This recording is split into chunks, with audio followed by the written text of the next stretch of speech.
Hello, my name is David Lovell. My father was in the 7th Battalion, the Royal Sussex Regiment. He was captured just outside Amiens in northeast France on the 20th of May 1940. From there he travelled by foot and on train to Stalag 21B. He arrived at Stalag 8B Lamsdorf on the 16th of June 1941. Let me introduce you to Ian Bowley. His father was a driver in the 2nd Battalion, the Lincolnshire Regiment. He was captured on the 29th of May 1940 during the Battle of Dunkirk at Popperinge in Belgium. He too was marched part of the way and then boarded a train in Holland for a journey through Germany into Poland, which lasted a good number of days. We don't know the date he arrived at Stalag 8B, but he was there by August 1940 when he was assigned to work camp E22. As far as we know, our fathers never knew each other. But over the course of this last year, Ian and I have come to know each other quite well because of our fathers. I want to start by saying thank you. Thank you for the opportunity to explain the making of the Lamsdorf Long March map. Thank you to everybody who made it possible to make the map. And thank you to the men who are at the heart of this story. There are two parts to this presentation. Part one is about the making of a map. But for those not familiar with the background, perhaps first we should provide an explanation. Perhaps you're wondering why, after 75 years have elapsed, why someone would want to make a map. Lamsdorf, now Łambinowice in southwest Poland, was in 1945 in German-occupied territory. It was the location for Stalag 8B, later renamed Camp 344. A stalag is a main camp for prisoners of war. To put this one camp into context, there were over 2,200 places of detention in Nazi Germany. 98 of them were stalags. Stalag 8B Lamsdorf was the largest camp for British prisoners of war. Every third soldier wearing a British uniform who was taken captive by the Germans was detained there. In total, at one time, there were nearly 48,000 British prisoners of war in the camp. After one of the visits paid to the camp by the International Committee for the Red Cross inspectors, they concluded that, compared to other camps, Lamsdorf was to be classified as the worst. Most men who spent time as prisoners of war didn't say much about it. Even fewer spoke about their long march. But those of us who succeed them want to know. Some people would say need to know what a relative of theirs experienced. It shaped those men's lives. It will have shaped ours too. Maps can be used to help us plan journeys or to record journeys we have done. A map of each man's journey provides a picture conveying more clearly than 1,000 words what a man has done. These maps record clearly, for the first time, a small part of history, a part of history that is quite often overlooked. To the best of my knowledge, it was Ian who first asked on the Stalag 8B Facebook group when the idea of a 75th anniversary commemorative event was floated. Might it be possible for someone to produce a map of the long march routes that we could put up on a display board? And I remember thinking, I used to work for Ordnance Survey, so I ought to offer to help. And so I did. Ian latched onto that and said he'd be happy to help too. This led to an exchange of ideas on email in February 2019. But it was some time after this that it occurred to me that whilst I may have worked for Ordnance Survey for close to 40 years, I'd never actually made a map. Undeterred, Ian and I quickly established a good rapport and through a series of emails developed a project brief describing what we would include and what we wouldn't include. We decided, for example, that we would only include the routes of men under the jurisdiction of Stalag 8B Lamsdorf, although we subsequently relaxed that to include some men from 8B Teschen. We decided that we wouldn't include lines between recorded stopping points because we simply do not know which road, track or path the men followed, only the places they recorded passing through or stopping in. And we easily agreed a division of responsibilities. Ian would sort out the source information and manage the difficult task of identifying the current place name for the names written by men in their diaries and accounts. And they were, of course, in most cases, in occupied territory and had therefore been given German place names. My role was to make what he produced into a map. So we knew what we wanted to include in the map and what we didn't. What we still didn't know was how to make a map. Fortunately, we did know someone who would. Conveniently, I only live a few miles from Ordnance Survey's head office. And even more fortunately, I still have good friends who work there. A quick call confirmed that they were happy to help. A series of discussions and visits led to a proof of concept. The proof of concept led to some clear advice and, most importantly, confirmation. Yes, our ambition was achievable, but only if we had good data, good information that could be organised in a standard and consistent way. But what my friends at Ordnance Survey wondered, could we maybe do more than just a map?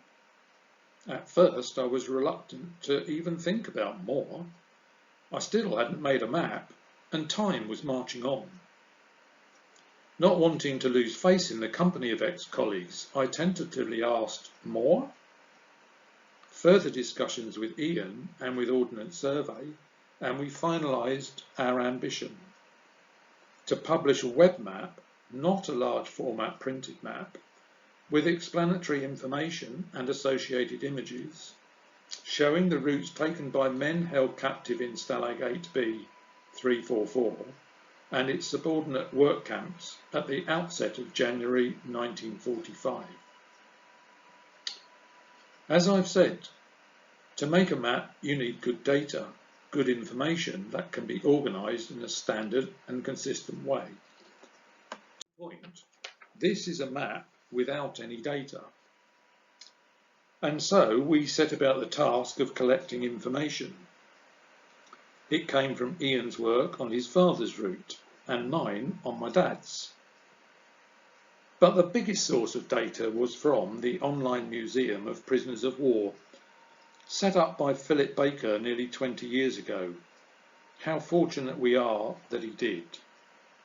It provides a wealth of information organised in categories, of which men and Long March are particularly relevant for us.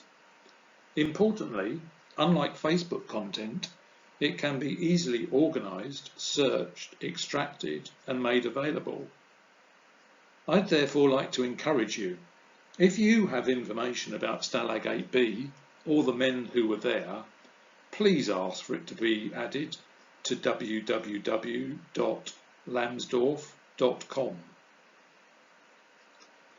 But we also obtained information on routes from handwritten lists, diaries, the BBC, Google, Wikipedia, Google Maps, and even, very unexpectedly, a survivor who agreed to record an interview.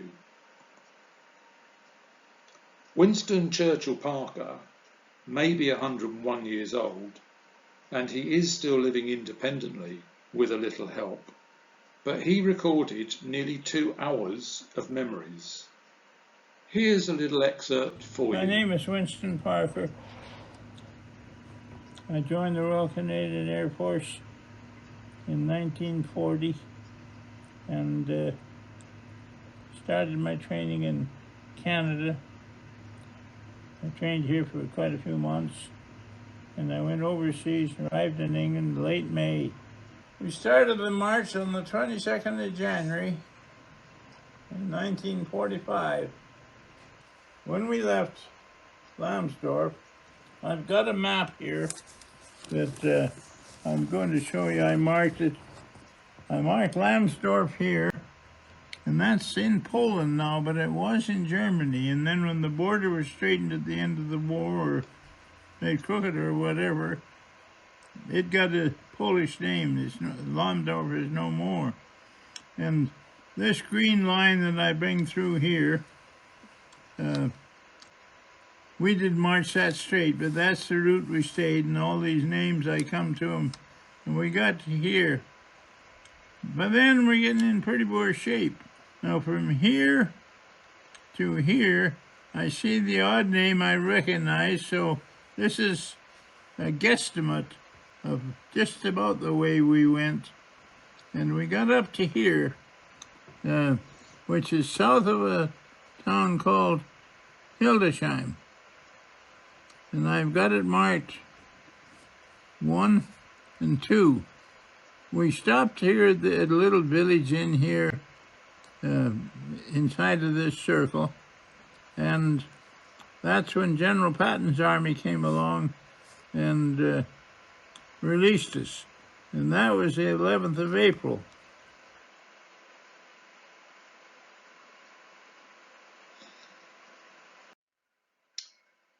Ian began his work by taking his father's list of transcribed places, which he knew well, having driven it with his son David in 2015, and entering it into a standardised spreadsheet in date order.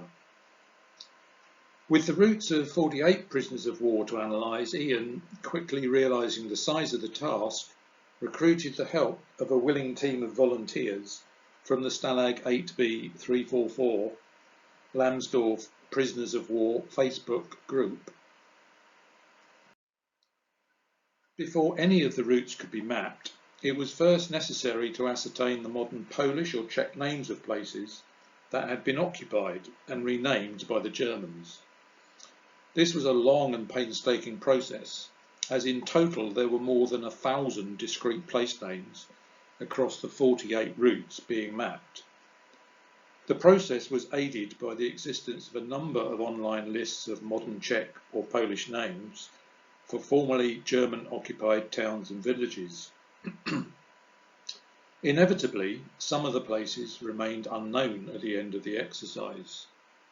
Many prisoners of war had, after all, recorded their route homewards with whatever came to hand. In many cases, it was very difficult to read a place name that had been scribbled on a scrap of paper 75 years ago. Furthermore, some of the places simply no longer exist. As the modern names of places were identified, Ian added them to a lookup table that is now available on the lamsdorf.com website. This was not a straightforward task, and the first version of these spreadsheets contained a lot of gaps. The place name repository, or lookup table, proved extremely useful at this point, as it was often the case that another volunteer had already identified the same place in a different prisoner of war spreadsheet. When as many modern names as possible had been identified, Ian and his team turned to Google Maps in order to identify their geographic coordinates in terms of latitude and longitude.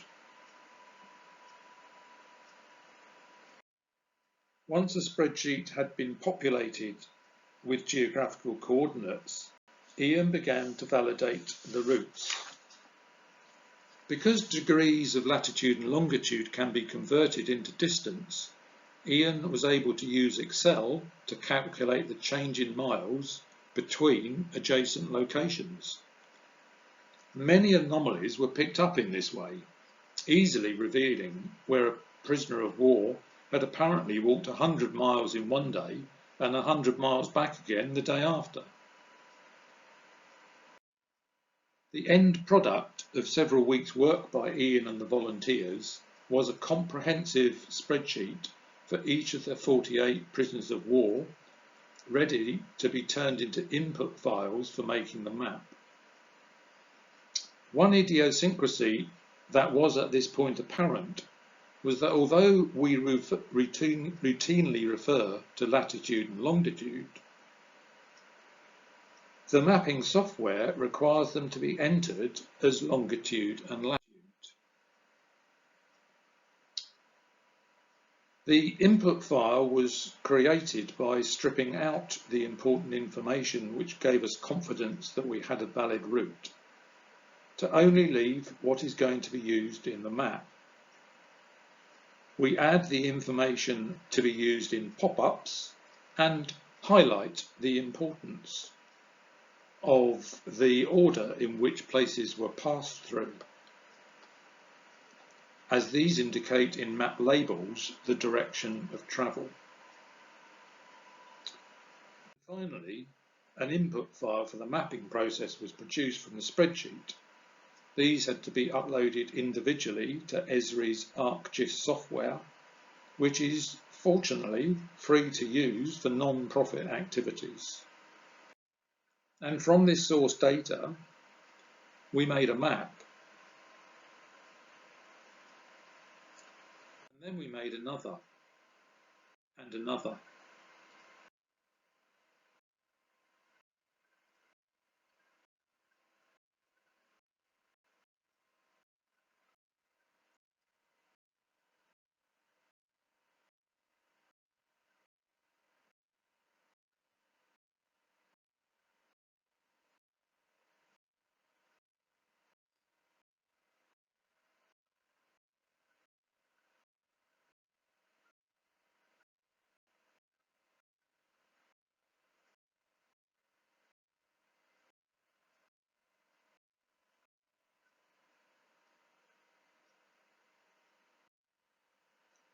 Now we had 48 maps. We had the opportunity to turn these maps into an atlas and a story. For that, we needed a story, and who better to tell the story than the men themselves? But before I go on to that, as we all know, every story needs a title. After some discussion and after rejecting a number of suggestions, it was Ian again who came up with a set of words which we believe encapsulates this story. These men were a long way from home. Some were quite literally the other side of the world from home. And these men, some of whom had been prisoners of war for close to 5 years, were made to embark on a journey of unimaginable horror that eventually would take them the long way home. With a title chosen, we again needed to look for content. Who were these men? Where did they come from? When and where were they captured? And so on. And so we again set about the task of collecting information. This time it was easier because there was information about most of the 48 men on the online Museum of Prisoners of War. And most of this information was contributed by people related to the men and for whom email addresses were available. Through a number of email exchanges, we were able to confirm the information, gain permission to use it, gather additional information, and receive pictures to illustrate the stories. But we also obtained information from diaries and written accounts, official documents, museums, newspaper articles, books, previous projects such as the BBC's World War II People's War, personal websites, and even an Australian student's doctor degree work. But what we hadn't expected was that this would lead to making contact with this survivor, a survivor of the Lamsdorf Long March. He is 101 years old, he is living independently with a little help, but despite stimulating unpleasant memories, he willingly recorded nearly 2 hours of testimony in the Long March map and life at Stalag 8B. Producing this website has been an interesting and rewarding experience. If you want to know more about the maps, please contact me through the email address on page 7 of the site. If you'd like to know more about the research process to identify the places men travel through, contact Ian, whose email link is on the same page. We hope that you enjoy using the website and offer the following brief explanation of how you can interact with it. The site opens with a map showing Stalag 8B in the context of surrounding prison camps. The first 8 pages provide introductory text supported by relevant images. Page 6 provides a view of all 48 routes, and you can see here the map controls that appear on all the map pages. By clicking on these, you can zoom in, zoom out, or recenter the map. Just like Google Maps, you can double click in the map window to zoom in, or use your mouse scroll wheel to zoom in or out, and you can drag the map around in the map window. When you zoom in, labels appear against each point on the map. The labels show the order that a man passed through or stayed in a location. And if you click on a location marker, a pop-up window appears showing information about the man and the name of the location. Some also have notes about what they received to eat, or where they stayed, or who they met. From the various accounts and diaries accessed to make the map and related stories, Ian and I have learned a lot about what men went through. From the accounts of others, we've learned what our fathers, who, like so many, rarely talked about their experiences, went through. From that, we've gained an insight into what made them the men they were.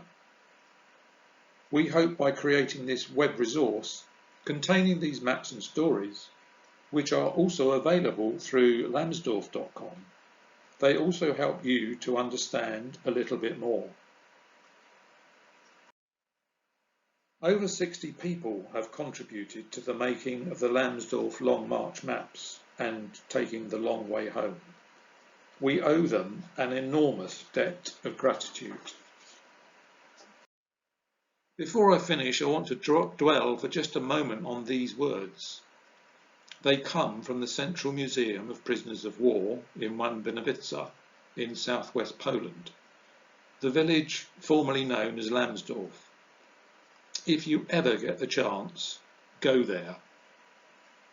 But these words that you see, maybe from this camp, from this time of fraud, we will have to give a living account to people and stand up for the dead.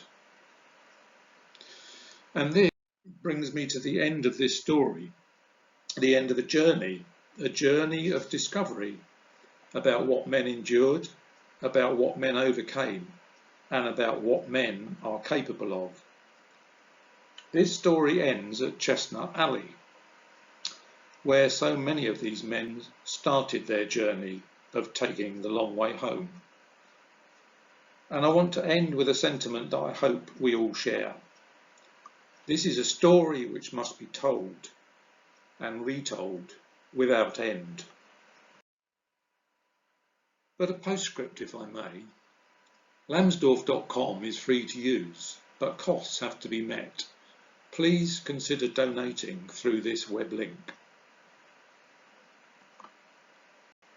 And not to forget that maintaining the Lamsdorf and associated websites requires time and effort.